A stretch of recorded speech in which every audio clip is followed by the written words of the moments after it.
निर्णय घेण्याच्या दृष्टिकोनातून योग्य वेळ आलेली आहे आणि सरकारने ती घ्यावी आणि कुणी सांगावं की यांना घेऊ नये याच्यावर तो निर्णय होत नाही, तो शास्त्रोक्त कसोट्यांवर होतो आणि ती कसोटी शासनाने पाळली पाहिजे। मी हेच म्हणतोय, मी तुमच्याशी सहमत आहे। निर्णय शास्त्रोक्त कसोट्यांवर होतो, निर्णय भावनेच्या भरात आणि 10-10 लाखाचे मोर्चे काढून होत नाही, हे लक्षात घ्या।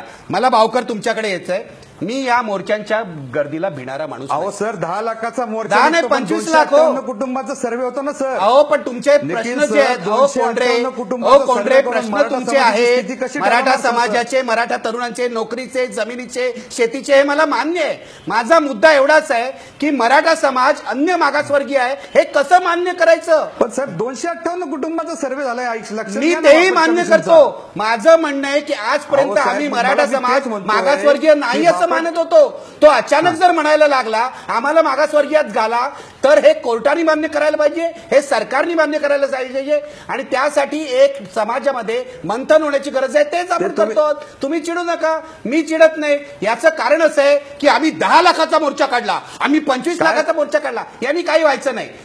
शांतपणे बाबासाहेब आंबेडकरांच्या मार्गाने या प्रश्नाचा निकाल लागेल।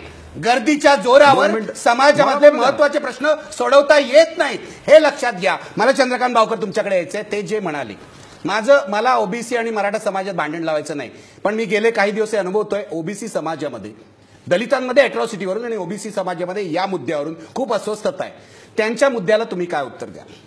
मी त्यांना पहिल्यांदा 2 प्रश्न विचारतो।